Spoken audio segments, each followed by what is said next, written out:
Five Nights at Freddy's Security Breach is a very interesting game, to put it lightly, and it is this way for many reasons. First of all, it's the first FNAF game with a brand new team, Steel Wool Studios, and the first game with Scott retiring. This game also switched up the gameplay by making it an open world game. With all of the trailers, I think most people had pretty high expectations for this game, me included.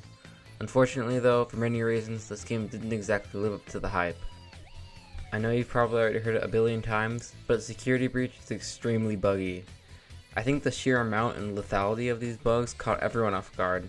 If you play this game, you will, at least in the current state of the game, experience many bugs that will screw you over and kill you. I myself experienced multiple game-breaking bugs, one of which completely hard-locked me.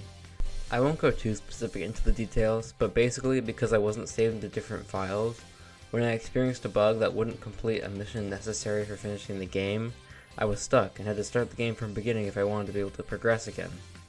I also somehow managed to get killed during the credits of 2 endings of the game. One of these endings was the true ending, which is fairly difficult to actually achieve. These bugs caused me to not trust the game to do anything it was supposed to correctly, especially as you get further into the game to the more unpolished sections. I was more scared of the bugs than the actual jump scares. While I would love to say that this game is great if you look past the bugs, unfortunately there is much more wrong with this game than all of the game-breaking bugs. Firstly, the biggest problem I have with the gameplay is that this game does not do a good job telling you what to do. A common problem that many players experience is getting lost or not knowing where to go next. Usually when this game hints as to where you're supposed to go, they sometimes tell you exactly where to go, but a lot of the times they either give you a quick, vague voice line that you probably forget, hide the answer in a clickable text log, or just not say it at all. This lack of direction also occurs in other places, like the boss fights. If something is going wrong, it is hard to tell if you are doing something wrong, if you are just missing something, or if the game is just not working properly, with it sometimes being all three. When you are confused, usually you just end up fumbling around until you accidentally find the correct answer, making you feel very stupid. There is unfortunately a big lack of direction like I said before, but not just in terms of what you're supposed to do, but the overall gameplay and story design. Everything in this game just feels so disconnected from each other. Like when you take an elevator and enter a completely new area, it feels like you're entering a completely different part of the game. It doesn't feel like one big building. The individual sections of the game are usually cool and interesting, but the story reasons connecting them all feel very weak. I often find myself asking questions like, wait, what am I doing again? Why did I not just leave and hide? Why am I here? And my favorite, what in the world is going on? Not only do I wish the game was much more clear about giving actual reasons for going to different places, but make the Pizzaplex feel much more connected with windows showing the different areas that you've been to, or something like that, to make it feel much less maze-like. The gameplay itself also feels very disconnected from each other. The different sections of the game, while still feeling cool like I said before, felt like a mishmash of different mechanics and ideas. It feels like they couldn't pick just one gameplay mechanic or idea to explore throughout the game. With the jumping, I'm surprised they didn't make random platforming sections as well. Like most good games, they should have just picked one main gameplay mechanic and had all the other different mechanics revolve around it, experimenting with it in different ways. I liked when I was hiding from the animatronics, looking at cameras and waiting for a chance to run past. It felt very tense and exciting, and I wish I did more with it.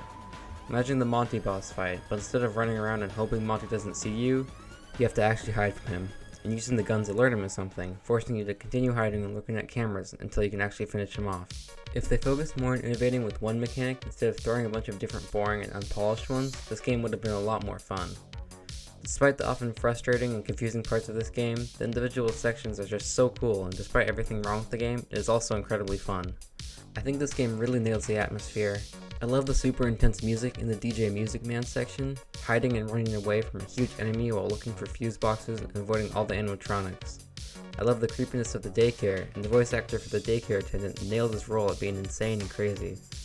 The Pizzaplex itself is so big and grand, and this game actually looks pretty good a lot of the time. I love all the lore. There are so many secrets that I didn't even find in my playthrough, which is a staple of the series, and I'm glad they kept it. There are so many amazing and fun moments in the game, but unfortunately it lacked the identity to make it feel more connected, and it lacked the polish in both bugs and visuals to make it more fun to keep playing and exploring to find all the secrets available. This game had so much promise, and despite failing to deliver on a lot of the expectations and hopes I had for the game, I managed to still create a fun, tense, and exciting gameplay experience anyways.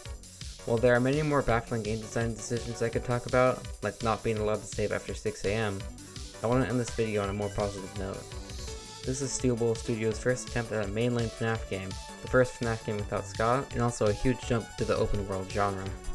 Despite all this, and probably being on a time crunch with a lack of bug testing, they managed to make a mostly fun experience, despite lacking in many important areas. Because of this, I have high hopes for the future of the series. The team is already showing that they are willing to learn from their mistakes by putting out patches quickly and working to fix the game, at least for the bugs. Assuming they continue to do this by listening to fans' feedback, I think FNAF has a very bright future ahead of it, and I'm excited to see where the series goes from this point.